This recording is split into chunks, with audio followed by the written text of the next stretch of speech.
All right, all right. Welcome again to Off the Chest. It is January 21st, 2025, and we have a very special guest today, Mr. WIlly Katts. Willie, how you doing, pal? What up, guys? Good to hear from you. Good to be aboard. Awesome. After being a spectator all these years. Well, we're going to get your take on a lot of stuff. Z-Man, how you doing out there? You guys freezing cold, right? I mean, up north? Yeah, we're freezing cold up here, Joe Cat. Yeah, it's minus ice nuts, buddy. It's going to be below zero. But you know what? We're revving up because we got WIlly Katts in the studio. Good to have you, Will. Good to hear from you, Z. I'm glad. Do we have Jake with us, or am I Jake, replacing him? Oh, yeah, Jake's You're out. replacing him this week. Yeah, Jake's got a game up in, where the heck is he today? Somewhere in New Hampshire or Maine. Parts or, unknown. Yeah, He's parts probably unknown. Parts unknown. Oh, my Like the God. wrestler. Remember the wrestler? From Parts Unknown. Yes. Here's WIlly Katts. Exactly. Well, it's some big shoes to fill there. I saw Jake play as a high school sophomore. The kid is a stud, badass kid. What was he playing? Well, I met Cap at a hoop game, a rivalry game, and sure enough. Oh, his no, wait kid a minute. lit it up. That was Tom. That was my middle son. Jake's Oh, the youngest. shit. He's just Really? Yeah, he's the youngest. he's still a Capuano. It doesn't matter. Just people tell stories about any of them. Yep. Hey, Will, you know Joe Cat's birthday's in 2 days? I did not know that. Okay, we're going to let the listeners know. I'm going to be the oldest Swigonian of our Swigonian brotherhood. Yeah, but only for a few weeks, Cap. Yeah, exactly. But Then I'm you know going to be what? catching up there. Yeah, I think who's else is January? Who else we got? Is it Brewski? No. Is there anybody else in January? I'm trying to think. I can't remember birthdays. You might be the Anyway. first one, Cap. Yeah, I might be. But anyway, all right. So let's start with the college football game last night. What did you guys think? Was it exciting? Was it, what did you think that Ohio State just let it to them? What's your thoughts? What's your thoughts, C-Man? I thought it was a real good game. I think they did a really good job with this, new 12-team format. They got to work on it a little bit again with the seeding. And I guess I read something this morning that said they're not for this next coming year. It's going to be the same way it was this year. But I thought it was an exciting game. Even though on the show we had Ohio State as a winner, I found myself rooting for Notre Dame. Yeah, I thought it was a really good game. Yeah, I thought Notre Dame really showed up. I mean, last night was a little tough because they went down and scored that first touchdown. I was like, "Whoa, look out!" But what do you guys think about the new format, Willie? What do you think about the new format? Yeah, well, I like the format. I think they have to do a little better with the seeding, like Z-Man said. Yeah, I agree. I think you have to go with the best teams. Because Ohio State kind of walked in. They had no right being that low a seed. As far as the game goes, the first drive was incredible. I think the quarterback kind of blew it out. I thought it was going to be. I thought it was going to be a wipeout. Ohio State, I thought was going to blow them out, but Notre Dame, usually a highly overrated team, in my opinion. Everyone loves the Irish. Yeah, sure. But I think this was one of their best teams that I've seen in years, and I think they put up a great game. Yeah. like Z-Man. I agree. Yeah, and I think, Joe, I'm not like Willie said, everybody kind of jumps on the Irish bandwagon, and I'm no means I root for Syracuse because that's the local team for me. But it was an exciting game. I just think they were probably a little undermanned. Injuries kind of caught. And Ohio State, boy, man, they were physical last night. Yeah, they're big up front. That's where that's where they blew them out on the line. Here's something I found out, I believe, this morning, that the nil money or whatever money that they spent on the players on Ohio State is like $20 million. Does that sound like something? That's what they were saying on Boomer and Geo this morning, and it's like, holy shit. So what's that for? The meals all year? Yeah, right. It's like, I guess, see, the thing is, I think we touched on this last week, is that now with college sports, football and basketball, especially football and basketball, you can pay these guys to come and play in your school. So teams like I was saying, like Vanderbilt and like teams that like Northwestern, where you wouldn't get these guys to come, now you can give them money and you can give them a good education. So Absolutely. yeah, it's again, it's pro sports. Really, it's not amateur sports. It's pro sports. These guys are all free agents after a year. That's the other thing too. They can do whatever the hell they want, transfer portal, whatever. So I think it's just a whole different deal out there. And I think that's a good take, Joe. Here's an off the chest take, man. You got to remember something, man. They're treating these guys like professionals. Mm-hmm. So basically these NILs, and probably Willie knows a little bit about this as well. These NILs, man, they're like contracts. So the way I look at it is like this: if you're playing, like, let's say, professional football, and you play, I don't know, let's say you play for the Panthers, okay? And the Panthers aren't very good. And you get about halfway through, and you're like, you know what? Panthers suck. I'm going to go play for the Jets. And like you decide like you don't want to play anymore, and then you're going to like enter the portal and do whatever you want to do. They have to change that. Yeah. Because I agree. These NIL agreements, they need to be binding. And they've got to control the way that these guys like move around because, again, and Will, what do you think about this? This like doesn't just affect like the schools. It affects like when they go to play bowl games, the cities that they go, the people that work at the stadiums, yeah, that's what the it affects hotels, the most, everything, man. Yep, that's bad. Well, listen, they have these big collectives, right? And there needs to be some adjustments with the NIL. There's no doubt about it. But from my perspective, and I have a little insight to this because my son works for a company that supports these athletes. And I'll just give you, the other side of the equation. The NCAA makes so much money. I mean, billions, right? The coaches get paid billions. Yep. But, my son represents a kid, and he comes from nothing. He comes from spit. He's being recruited by a big-time school. And, he got him they got a lot of money for him. And the kid, a lot of these kids come out of, these big colleges. Alabama is what was noted for it, broken down. How many of them get educations? I mean, especially in football, right? These kids they put literally their bodies on the line. And they should get paid. They're the product, right? You got Saban, he's all anti-NIL, right? But meanwhile, how much was he making a year, Z, right? Yeah, so, and he was probably paying under the table, too. Now it's all out there. Oh, my God. Yeah. Endorsements, the guy, he's all down on NIL. Why? Because you get paid. The NCAA gets paid. These kids deserve to get paid. No, I agree. I mean, Joe. I agree. Now, Will, I got a question for you. Well, I got a question for you. Maybe like yes or no, like whatever. So like when, like just saying like your son or whatever, like these firms. So like these firms, do they negotiate deals for these kids or do they steer them to like these colleges? Like, do they get any money out of this? Great question, Z. What they do, they make money. Obviously, they make money. Yeah, right. Okay. But based upon, they take a small cut. It's not.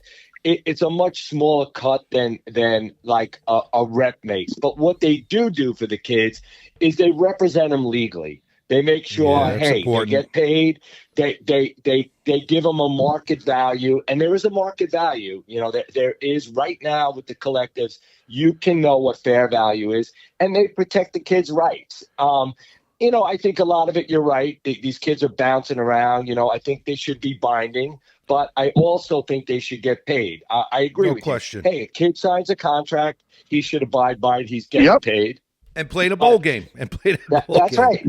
Yeah. That's right. And played the ball game. Yeah, no, I agree. And that's a two-way street, though, too, Joe. Yeah. Because, and I think, Willie, you'd be kind of on board with this because you played sports in college, even though it was amateur and you didn't get paid. But here's the thing.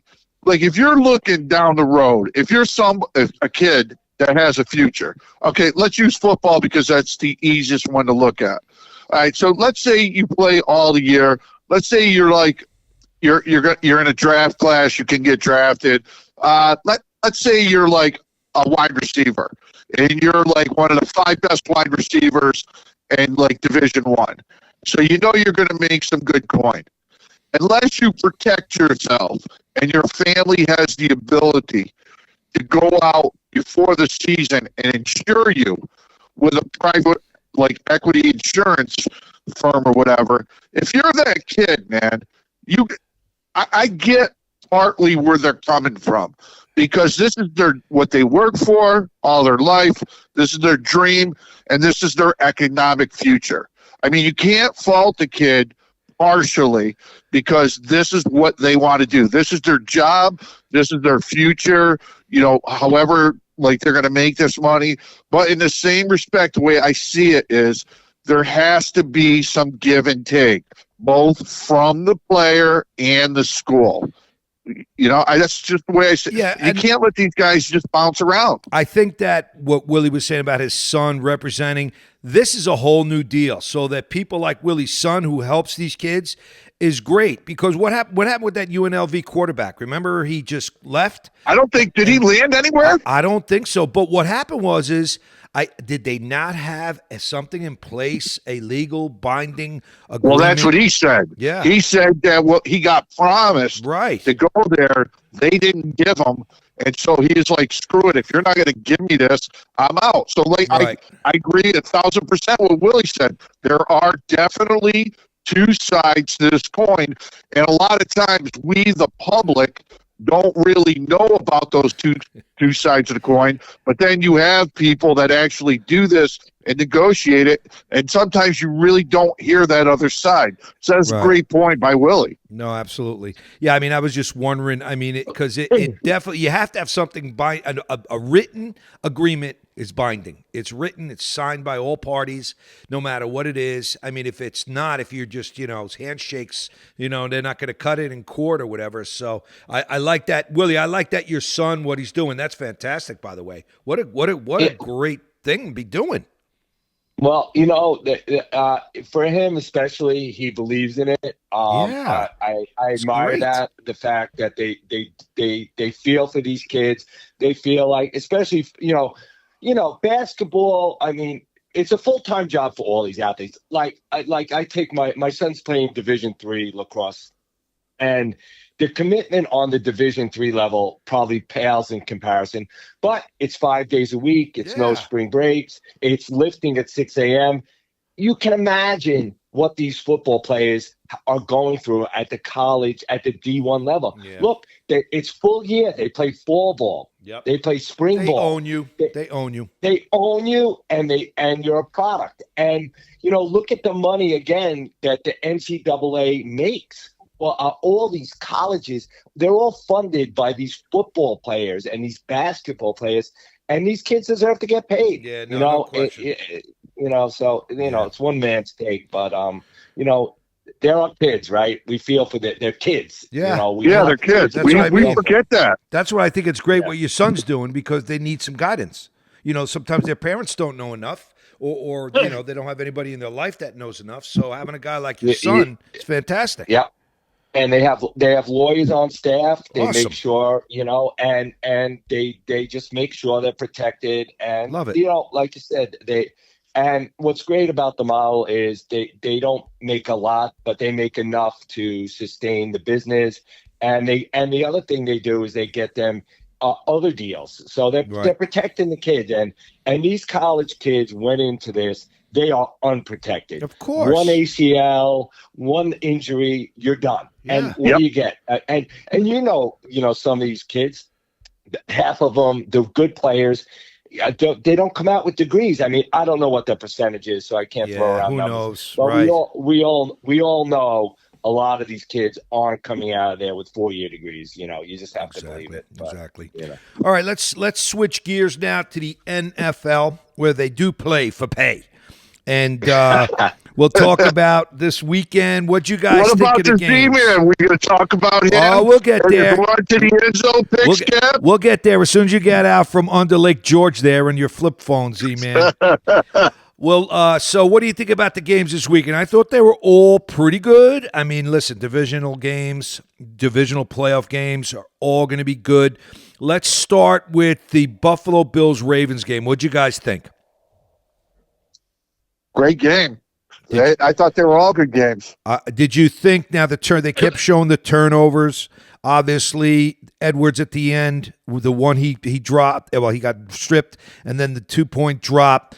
I like that Jackson said, hey, man, it's, I was bad in the first half. I got to take blame too, so it was a good thing. But, man, the Ravens, they just can't get over that hump, it seems like. I don't get it. That was a really good game. I felt bad for Andrews, man. Yeah. Because you know what?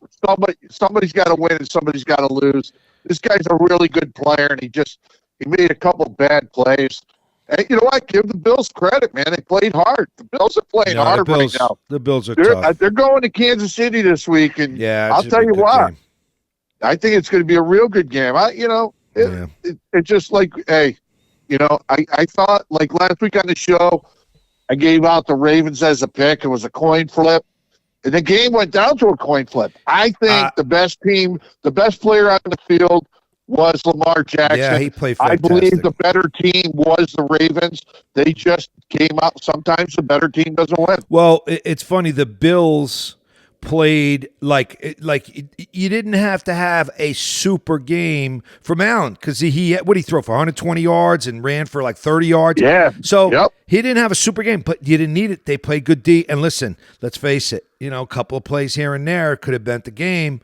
And, hey, that's why they play the games. Let's see what happens. Willie, what'd you think about this past weekend about the games? Well, so here's what I feel. I thought the Bills were going to win. I think it's Allen's year. He played big when he had, the first he ran the ball to put in the first touchdown. I think he's just a great player. I love the guy, right? And I'm not a big Bills fan. But all of a sudden now, going into the Chiefs, I've changed my mind. I'll be honest with you. Everyone's hating on Mahomes. I mean, if I was going to pick one guy to start a franchise, for me, it would be Patrick Mahomes. Yeah, I know they're giving him the breaks. Yeah. But all of a sudden, I'm feeling Bills. And, I got to tell you, I think I'm going to pivot, and I think I like the Chiefs this week. Yeah, I mean, listen, the Chiefs going to Kansas City in the playoffs and beat Mahomes is a pretty tall order. Let's face it. It's difficult. It's very difficult. And do you know that they've gotten to the AFC Championship 7 straight years? 7 straight years. That's crazy stat. It is crazy. Think about that. Crazy. Think about that is right. I mean, 7 straight years. And they got a chance at a three-peat. It hasn't happened in the NFL history, NFL Super Bowls. Well, can we also talk about the elephant in the room? Let's talk about the officiating. All right, come up from your swim from the Lake George and let's see. Listen, Kat, I'm going to drown you before your birthday comes around. Well, let's talk about the officiating. Yes, no, or maybe. Oh my God! Yeah, it's true. It's tough. It's tough to watch some of these NFL games. You shake your head on a lot of these calls, and they're giving Mahomes a lot of these, obviously, which they tend to do with the Stars. Of course they're going to do. They do with the Stars, exactly. They're going to give him the benefit of doubt because he goes out, boy, the NFL will be fucked. But it's like anything. A quarterback is it. So if any team loses a quarterback, and I understand they try to protect them, but man, here's the thing, Z-Man. We talked about this before. The instant replay, the call down from the booth, the face mask in a Detroit game that was a phantom face mask, the hit to fucking Mahomes. Where are these people? Can't they buzz down to the field and say, "Hey guys, you missed it. It's wrong." One of the big things that they were talking about is they don't want to extend the game. But that takes a minute. It's not even, they've done it before. College, they do it. College, they stop and they see if it's a targeting. All right, well, that's a little different. But, man, it's buzz right down. Hey, guys, he didn't face mask. You got to pick up the flag. That's it. Done. Yeah. Done. I agree. I agree with you, Cap. Shit. They run they run these hour halftime shows. Yeah. 20 minutes, 20. Please. Exactly. You agree. They need and the part that's really tough to watch, right, is how these guys can tackle a quarterback. It's like they when are they making a football move? When are they going out of bounds? When do you pull up? I mean, can you imagine playing D-back or right now or defense against a quarterback? I wouldn't even know where to begin. Exactly. How do you defend? I mean, And- Mahomes can turn up anytime, but if he goes out of bounds and and you don't hit him, he can turn up field on you. Yep. It's virtually impossible. But to get back to your point, Cap, Yeah. I think they should absolutely be able to overrule a bad call. No Why not? question. It's obvious. Now I could see if it wasn't obvious and it's it's not as sure. Okay, go with the play on the field. But obvious calls like that face mask penalty, like the roughing. What was it? The one where Minnesota when Darnold? Yeah, the one in the end that zone was the when he face. was- Yeah, was that the Yeah, that face was the mask? fa- Same thing. Yeah, that was the Phantom face mask. That was one. Yep. another fan of it. That is so obvious. That should be boom, you buzz down, done deal. And then listen, the roughing, okay, might take a little bit longer, but so what? Give it a look. And it drives me crazy too because what's the rule with a defenseless receiver? I get it. They're trying to protect the receiver, but their defensive back, like you were saying, Willie, he's got to hit him and jar that ball loose. So where does it become he's doing his job to jar the ball loose and another one's defensive? Take a minute, take a look at the replay. Here's the other one, too, the quarterback slide. Well, These yeah. guys now, these quarterbacks are so smart that they're faking their slides. They're sliding late. Like the defensive player has no choice in a lot of these instances. That's another thing they have to look at. Yeah, I mean, and just even the roughing the quarterback, in the pocket, that kind of stuff too. I mean, again, we're talking about the same shit that they could easily. I mean, there's 10 cameras on the game. They could easily buzz right down and say, "Hey, take a look at this," or we looking at this right now? It doesn't look like. Pick up the flag. Done. There's going to be if there's refs in the booth, that's it. But anyway, so I agree with it. And you guys, I have to agree with it. here's we're all on board. one for you. Do you guys think the Lions look past the Commanders? You know what? I guess you'd have to say a little bit because let's face it, I was shocked that how the Commanders played. Did they look past them a little bit? If they did, that's all on Campbell. You cannot look, especially in the playoffs in the NFL, even though you got home field. You cannot. That's why they play the games. You cannot look past them.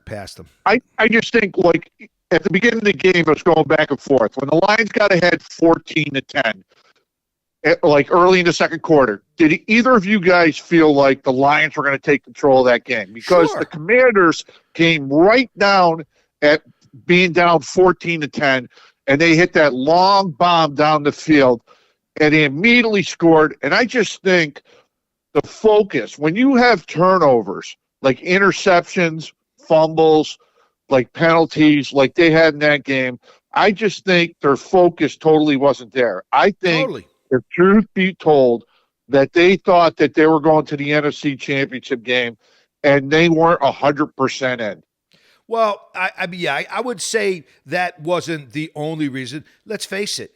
Daniels. Exactly. I agree with it. Yeah, Daniels, the guy is winning he's a rookie quarterback in the NFL, in the playoffs, winning not one, but 2 playoff games on the road. The kid he's a kid, by the way. He looks like he's Joe Montana. He's cool as a cucumber, doesn't make mistakes, knows when to run out of bounds, knows when to throw the ball away, knows when to eat it. I mean, that's crazy. Crazy. A rookie quarterback, it's nuts. Absolutely nuts. So, but he did it. Listen, you watch this guy, Jaden Daniels at LSU, you've seen him play. He is arguably one of the best rookies ever to come in at QB in the game. I mean, I was worried about this game for Detroit because it all looked, Campbell's a great coach. You'd think he'd have these guys ready. Goff, golf has been known to be spotty in big situations, right? Exactly. I mean, he had Yeah. a great season. Yep. So, I wasn't surprised by it, to be honest with you. I think Jaden Daniels is that good. And listen, these guys are young. You take the Rams defense, those kids are young. When you got young guys that hit like that and they believe, I think anybody can beat anyone. Yeah, I mean, and I think that was the case. I think that he's definitely playing with house money from day one, but he's been doing it all year. And Willie, you know this from fantasy. I had Jaden Daniels and Goff, both of those guys on my fantasy team. I went with Daniels every single Sunday. And Goff put up great numbers. Great numbers. Yeah. But I went with Well, Daniels. Willie went with the better players as he was the king of the hill. Hey, Will? Attaboy. Yeah, you wiped me out. And the first year in it, Will. First year in. I had a little help, but my son was watching over my shoulders. Oh, believe me, my kids. Hey, Yeah, my a boys do win the same is a thing. win. Yeah, exactly. Take it, baby. And I'll Take tell it. you both something, too. Yeah, absolutely take it. I'll tell you something else, too. Here's your second hot take tonight. Eagles are winning the Super Bowl. All right. Well, let's start with that, Z-Man. Let's go over your picks now. What do you got for this week? Let's go over last week's picks. What do you got, last week, Z-Man? Cap, we went 3-1-1. Z-Man. Okay, so right now, as our listeners know, I'm at 55-33-1. That's 63% winners. Somebody's gonna be calling me, Cap. You're gonna see me on You're like TV Madoff. one of these days. Yeah, you're like Madoff. Give the money to Z-Man, and he'll bet you. You're like the Hey, Madoff of I can't. football. Hey, Joe, I can't spell Ponzi, but this week is easy. I think this week is Go ahead, easy. let's hear it. I think both the games are listed. They were listed today. So the Chiefs are 247.5 over the Bills, and the Eagles are 47.5 over the Commanders. Okay. I think both these games are going over the total. Okay. Give me the Eagles. And you know what? I kind of agree with Willie. I just think my heart is going to root for Buffalo, but my head says they want Mahomes in the Super Bowl. It's just so much money to the NFL. I just think it's going to be hard to beat the Chiefs. It's hard no matter what. Whether the NFL, Mahomes is just he's the man. He just knows how to win games. He's been doing it all season. And think about it. This would be a rematch, right? Of 2 years ago, I think. Was it 2 or 3 years ago? That was one of the best playoff games of all time. Yep, exactly. So I think, you know what? I think the Eagles are licking their chops because they have Saquon. I think he made such a big difference for that team, man. Let's talk about Saquon. Have you ever seen? You got to go. I'm dating myself. I think you got to go back to Earl Campbell. There you go. Good one. Have you ever seen a running back dominate the way this guy has dominated this year? I mean, he is unbelievable. Yep. That's a great point, bro. You know that? That's a really good point. He has changed the Eagles. He's made that team. I mean, they can run the ball 20 times a game. Yeah. And that guy's going to peel off 3 to 6 yards every time. It's crazy. And Northeast football in the snow and in the cold, it's a beautiful thing. Yeah, but I think this week they're going to have to throw the ball a little bit. Oh, a little bit. I think because the Commanders are going to rev it up. They've shown you offensively that they can score a lot of different ways. I think if you're the Eagles and you're going to win this game, I think you're going to have to come out throwing a little bit. You got to get those wide receivers involved.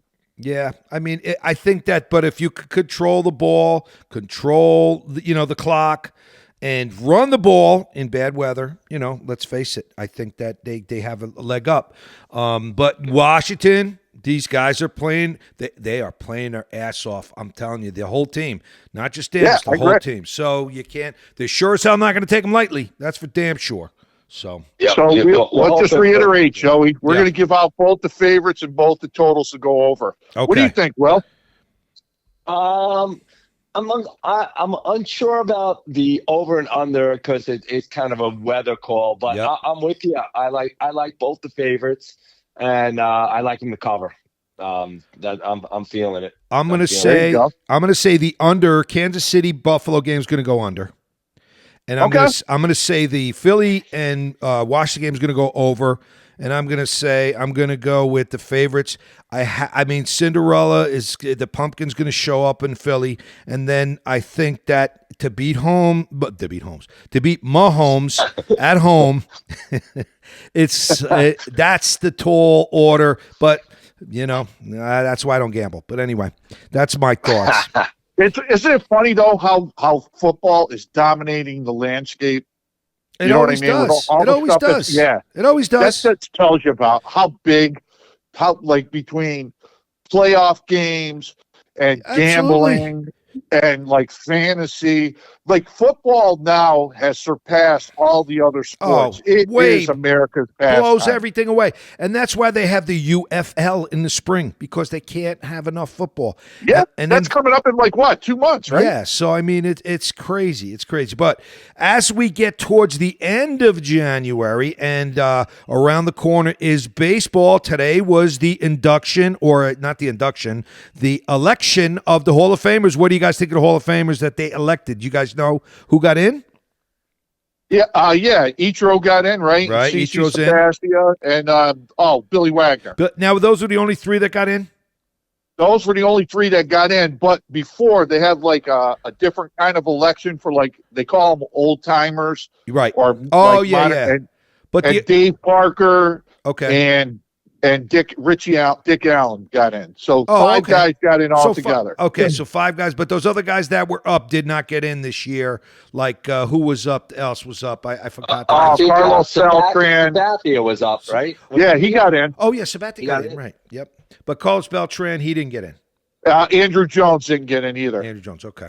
Yeah, I was thinking. Ichiro, I'm just going to say one thing. Ichiro, and I'll say it about CeCe because he was a Yankee and he was. So was it Ichiro? Gamer, I know. And Ichiro was a Yankee. Oh, and I said this last week, Willie. I don't know if you know this. Why does Ichiro wear 51? I do not know. Z-Man, tell him. Tell. Do you remember, Z-Man?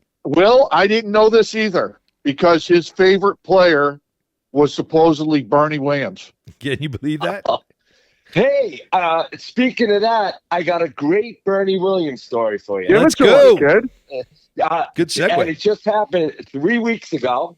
Nice. I'm in Tampa Airport, and I get caught on a shuttle with Bernie.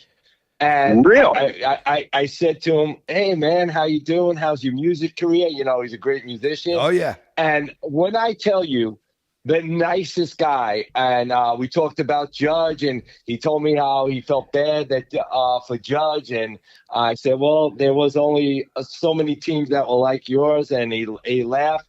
I got to tell you, a great guy, put his arm around me as he left and said, appreciate you. Really? Awesome. Well, now that is awesome. Wilson. Yeah. All right. Now, what do you guys think? Hall of Fame possible? I don't know. Bernie's got some numbers. You never know. Nah, I think he's in the Hall of Very Good. Yeah. I know it's tough. Baseball's tough, but it should be. I mean, let's face it. Baseball is where it all started. The Hall of Fames. I mean, I'm loving the Hall of Fames in NFL too. We talked about this about the Jets. That's coming up. Yeah. That's an election in 2 weeks. The week before the Super Bowl, right? Yep. Yeah, that was nice seeing Klecko get in, but Jets don't have too many HOFs. Speaking of Jets, really quick. Well, you're a Jet. You and Cap are both Jet fans, right, Will? Yeah, we're pathetic Jet fans. They're a cursed franchise. Yeah, they are. Hey, Will, I asked Joe Cap this, I think, last week. Have you ever seen a football game in Shea Stadium? Oh, yeah. I mean, I lived on Long Island. I went, as a matter of fact, Z, I was at the last Patriot Jets game. I think Easton was the quarterback. It was at Shea Stadium. There you go. We were at Oswego. It was they played at Shea till 83 or 84. Yeah, exactly. I was going to say till early 80s. Yeah, the first year they went into Meadowlands was 84, so 83 was the last year. Yeah, I went to the last Patriot game. I was in the last game, but how was it for you, Will, to see a baseball game, or rather a football game in a baseball stadium? I'm just curious. Listen, to Shea to me was home. I love Shea Stadium. I probably didn't know any better at the time. That's where I saw. And, I like Shea for the proximity, right? I'm a Long Island guy at heart, and it's in Queens, but we consider that Long Island. And the Jets were Long Island. I mean, they practiced at Hofstra back in the day. And my high school was near Hofstra. A couple of times we had some Jets drive by and jump in. And I lived in Long Beach. All the Jets used to hang in Long Beach. So, and they suck. So, well, we'll see who's going to be the GM and who's going to be the coach. They're talking about Aaron Who do you Glenn. want to be the coach? Who do you guys want to be the coach of that team? I would have loved seeing Gruden be the head coach, but there's talk that he wants to come back, man. I know. I don't know why he's not talking to the Jets. That's the problem. Well, you know what I heard? I don't know if you guys heard this. I was reading it online, and then I heard it on the football on Sirius Radio, the football channel. You know who their first choice is the guy from Detroit. Yeah, Aaron Glenn. Glenn. Yep. And God. I know it's going to be another one of those deals. He's going to get eaten up. It's a disaster. Yeah, it's a disaster when it happened. Oh, well, what are you going to do? But anyway, we'll talk about more. Willie, I want to thank you for coming on, man. It's awesome that you made. I know this was a quick deal. We called you and texted you maybe an hour ago. Awesome, kid. Yeah, way to go. Awesome. I appreciate it. We'll get you back. Listen, well, we're going to have to put you on the marquee. You're going to have to be like our American correspondent because, we don't ever know. Like last week, you're in Tampa. Where else you going to be? Costa Rica. Next week I have to go for business, not pleasure. I'm going to Europe. I'm doing London, Dusseldorf, and Amsterdam. Dusseldorf. So, I'm telling you, Will, we got to get a segment. You got to be like our correspondent. Definitely. You and Pacelli. Because you never know where you guys are. Spanning the world. Spanning the world. I don't know. The history of Oswego. Like the wild world of sports. We got the wide world of Willie. That'd be awesome. What a segment. Well, let me tell you, I listen to every podcast you guys put. I love you guys. It's an honor to have me on, and your knowledge has expanded my betting wins. I just want you to know. That's Z-Man. That's all Z-Man. I'm glad it's helping somebody. All right, guys. So until we see and talk, and when you listen to us again, we'll see you next time on Off the Chest. I want to thank Willie and Z-Man once again for a great show, and we will see you guys real soon. Love you guys.